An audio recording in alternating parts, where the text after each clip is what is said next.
But Jim, let's get another question here. This one, a popular topic. This email sent to CornyDriveThru@gmail.com from Simon in London. I came across a fairly recent interview clip of Bret Hart calling out Jim for his role in the Montreal Screwjob. I believe the interview occurred sometime after the Dark Side of the Ring episode. I was about to say it wouldn't have aired beforehand, or else Bret wouldn't have been calling me out because he didn't know until then. Bret claims Jim has never apologized about the double cross, and it sounds like he harbors some animosity. I know that you guys have produced literally days worth of content about the subject by now, so forgive me if it's already been covered. But Jim, have you spoken to Bret Hart since Dark Side of the Ring? How would you describe your current relationship with the Hitman, if indeed there is one at all? And thank you for the great entertainment. You helped me get through 2 international moves and COVID. Oh my God. I don't know which would have been worse. And I'm going to try to see if there's an actual quote here, but had you heard that Bret Hart was... I had just seen this the other day, that Bret Hart was upset about your role that was revealed on Dark Side of the Ring? No, and I expected that. That's why I think they cut it out of the Dark Side, but I've said this on the program that I actually hated that Bret might be mad at me because I always liked Bret better than Shawn. But, there's the way these things happen. He went back and worked for Vince after Vince's empire killed his brother. So he probably can't be too mad at me. But again, here's the thing. I liked Bret more than Shawn as a wrestler and as a person. That's not hard to fucking believe after everything I've said about the other guy. This was not, on my part, some way to fuck Bret Hart. It's just that the other guy was a prick, but he was our prick, and he was staying. And the whole thing came out of frustration on my part at sitting at Vince McMahon's fucking dining room table while he went back and forth talking to both of the interested parties, Shawn and Bret, neither one of which wanted to do anything that anybody else wanted them to do. And I was having to sit there and stare at Vince fucking Russo and us try to make small talk. And I was fed up and I was pissed off. And I told Vince McMahon, fuck it. It's your belt. Take it back. Double cross him. And then it became a challenge. Well, how would you do that? Well, here's how I'd goddamn do it. And that was it. And then we went on. I wasn't trying to fuck Bret Hart. I'm sorry, Bret's mad at me. He wasn't mad at me before because the Dark Side of the Ring episode hadn't aired and I never revealed the fucking details before. But the last time I saw Bret was when did I go to England last? For Kenny McIntosh. Hello, Kenny. Inside the Ropes, 2016. We did the show there, or was it the first time I was there? No, it was the second time, I believe. No, second time I was there with Bret. It was still the same, regardless. I was there with JR. That was on the pay-per-view. Point being, Bret Hart came out as a guest. It was with JR. Bret Hart came out as a guest on our Inside the Rope show with me and Jim Ross that Kenny McIntosh was hosting. It was 2016. And he, as a surprise guest, answered some questions.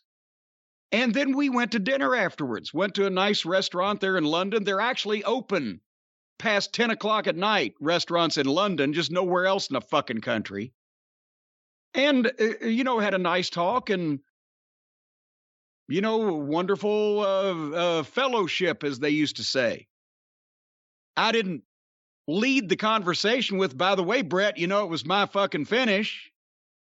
And he didn't know to ask, so we didn't talk about Montreal at all. Had a fine time and a nice meal, and off he went. I haven't seen him or talked to him since. And since Bret doesn't live in Louisville, Kentucky, and I don't plan to go anywhere for the rest of my life, we probably won't see each other again. But I hope he wouldn't be mad at me. And I apologize. And under the circumstances, I would think he would realize that it was Vince that made the call. And he didn't even tell me he was going to fucking do it. And what the fuck anyway, at this point? He shouldn't have gone to WCW. I was trying to save him. From going to WCW. He didn't want to go to WCW. Vince forced him to go. Yeah. Whose side are you on? I don't know. But anyway, I'm sorry if Bret's mad at me. But what's a boy to do?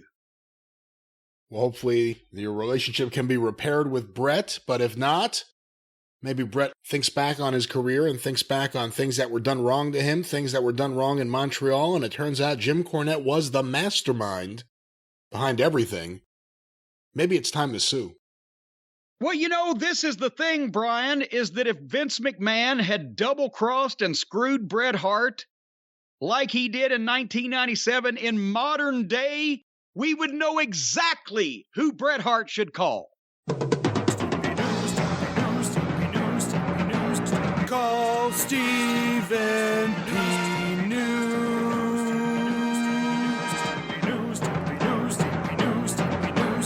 If you need to sue.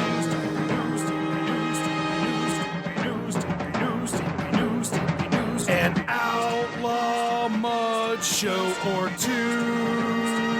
He'll sue the rest.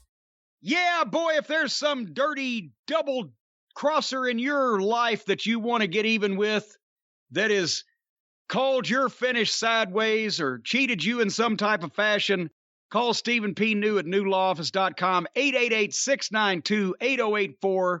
He doesn't answer the phone himself all the time, but we know from testimony from some of the listeners he will call you back, and he will give you the proper advice on how to proceed if you have some matter that is requiring you to go in front of the American legal system with its pitfalls and crevices that you can fall in. You need an expert trail guide.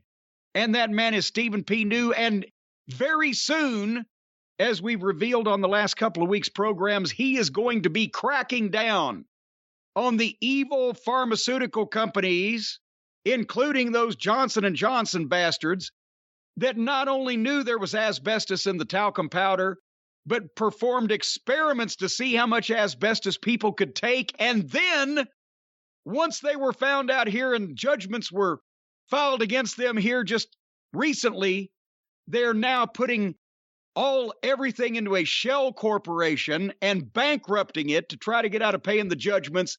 And Stephen P. New and his crew are going to take them down for that too. I wonder if there's a record for how many times one attorney has spanked an individual major corporation. Stephen's got to be getting in on the record. Anyway, he was the sponsor of the big event that Bobby Fulton's Big Time Wrestling ran in Chillicothe, Ohio last weekend that drew, or 2 weeks ago now, that drew over 3,000 people and turned them away. They're coming back on April 9th with another big one up there. So Stephen P. New is not only defending you in the court of law, but he's also bringing the best in pro wrestling action. What else can we say but that he also likes dogs? And a guy like that can't be all bad. Stephen P. New, newlawoffice.com, 888-692-8084.